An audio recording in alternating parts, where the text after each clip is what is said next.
your nation has waged for more than 1,000 years shall meet its end. Mawika!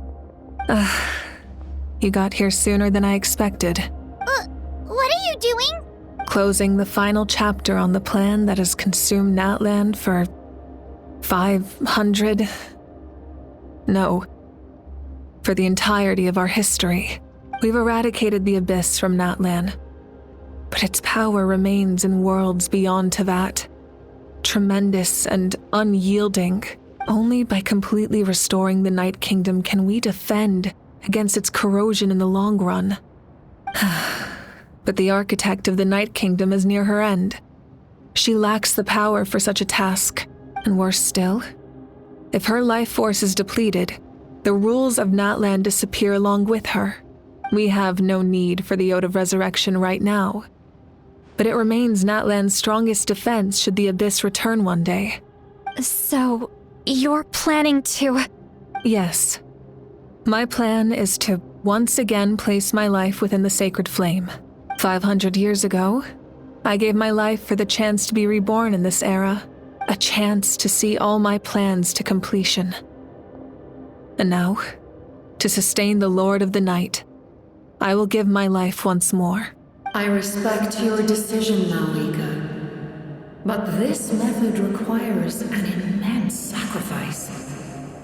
The flames of your life force are exceedingly strong. But a life sustained by fire is one destined to die out one day.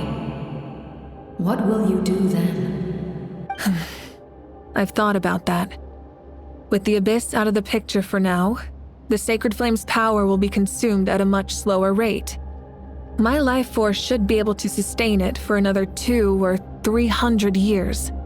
Future Pyro-Archons will continue to seek new sources of fire. As long as Natlan's legacy endures, the Night Kingdom will survive, impervious to the Abyss. Once again, you place hope in the hands of the future. But the pilgrimage can replenish the power of the sacred flame. We can give it that meaning. Why shoulder this burden by yourself? Because I want the pilgrimage to change. The pilgrimage was an essential part of our struggle against the Abyss. A grand competition full of promise and glory. But it also chained our people to an inescapable destiny. Fear and anxiety have been our constant companions. We knew what the consequences would be if we laid down our arms. Morality left us with no other choice. And so, Natlan became the nation of war. This is where Xbalanque defeated the dragons and granted our people the liberation of their flesh. And now, in the same place, I have the chance to grant them the liberation of their spirit. There will be no war, only competition, one fueled by our dreams for the future rather than a desperate struggle for survival. A new future deserves a new meaning, a chance to take a definitive step forward.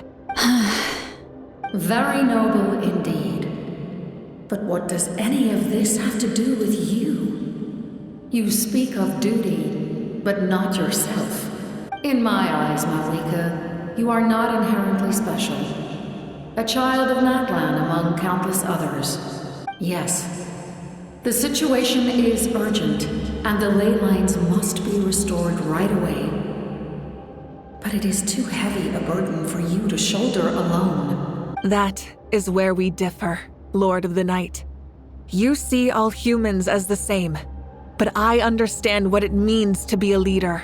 A leader is swift and decisive in the face of reality, someone capable of making the right choice even when there are no good options on the table. Sacrificing the remainder of my life to help Natlan overcome this crisis. That is the right choice. After all, leadership is built on the trust of ordinary people. Without them, there is no Archon. The people look to their leader to make the world a better place and stand up for them when it counts. For that reason, I must see my duty through to the very end. But what about you, Mawika? You still haven't talked about what you want. Is it that unimportant to you? It's not important, Citlali. There is nothing more important than protecting the future we built together.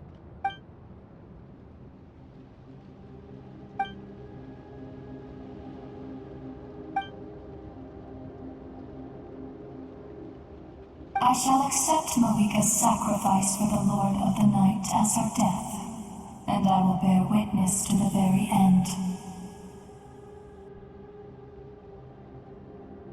Thus concludes the deal I made with Xbalanque several thousand years ago.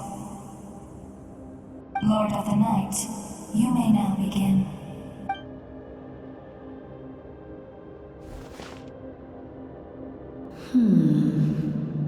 What are you waiting for? There is another who wishes to take part in the ceremony. And I cannot disregard their intentions. I must wait for them to arrive. Another? I was to bear witness to a death, and now the situation is increasingly tenuous. If the life of this second individual fails to meet my requirements, I fear I may lose my patience. Rest assured, his life will hold equal value. I am the helper of humanity, and I must always place their demands first, no matter who the human may be. Cumbersome. But there is nothing to be done. Such is the duty of an angel. Wait, this feeling. We made it.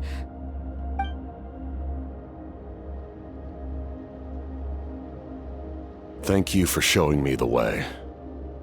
The captain? The other individual you mentioned. It was him? Indeed. Like you, he carries many lofty ideals.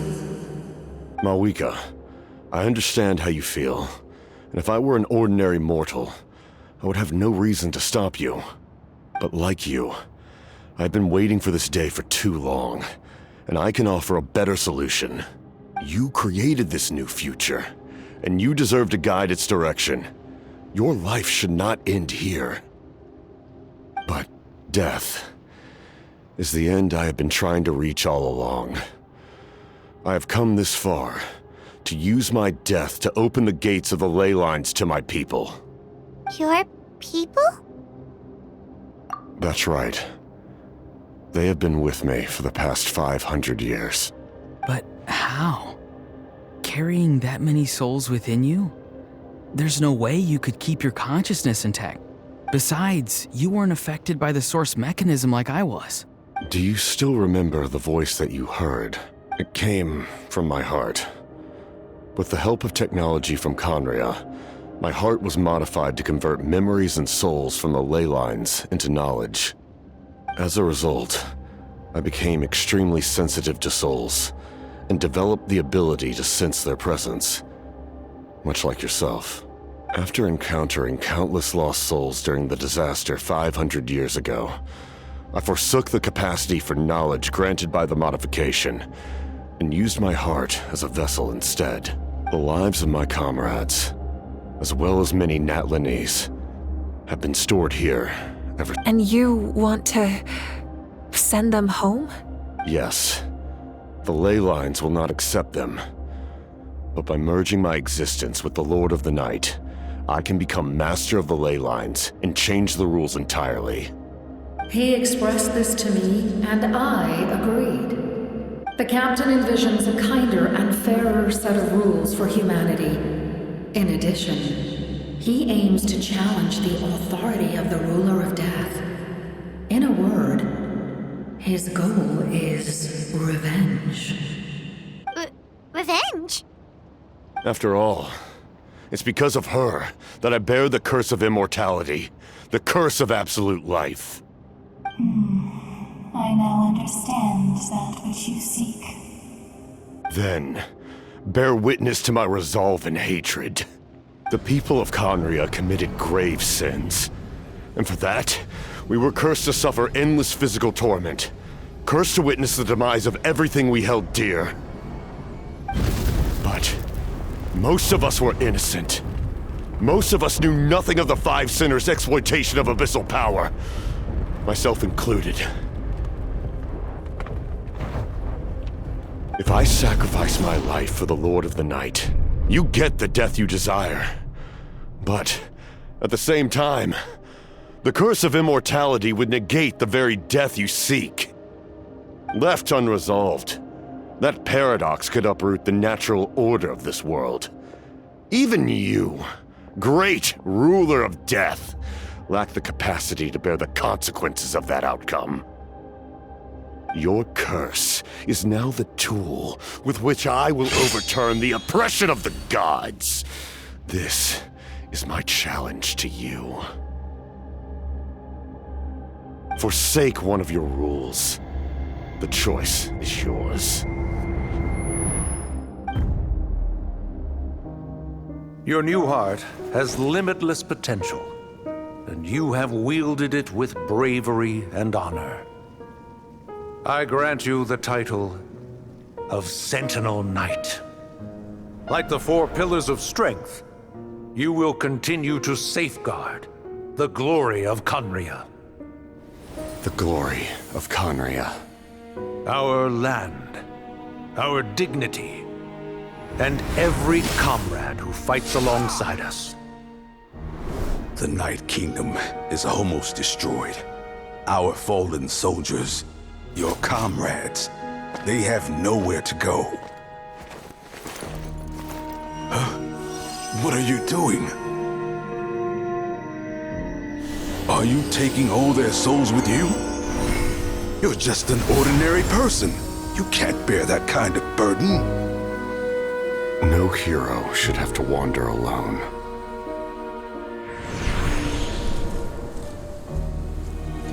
The curse of immortality. Using immortality to fight death. Using my rules against me. Make your choice. Reject your rules. Or allow me to trigger the paradox. The curse of immortality must stand. Use it to fulfill your final wish.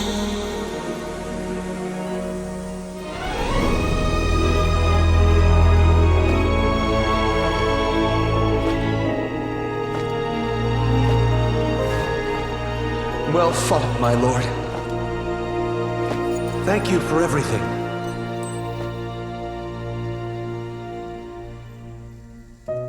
This time, let's go together.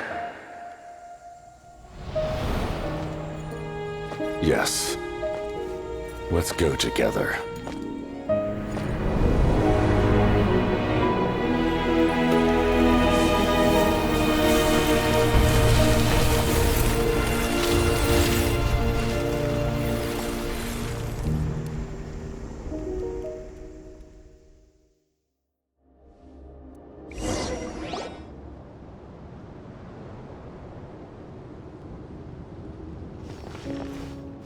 The captain, The curse of immortality still exists. Does that mean the captain will never move from this place?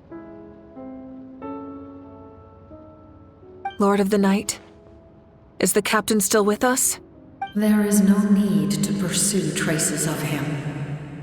For those cursed with immortality, release from the mortal coil is the greatest form of peace. Even so, please pass on my gratitude. His long journey has finally come to a close. I suppose this is a happy ending for him.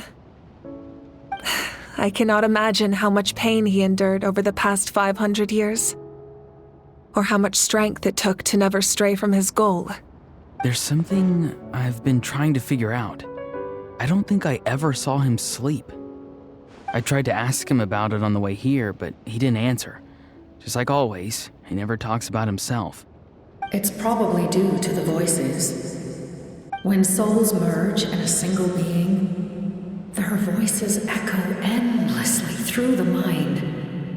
Souls that retain memories of their death often scream and wail in despair. Considering the number of souls inside him, that effect would be even greater.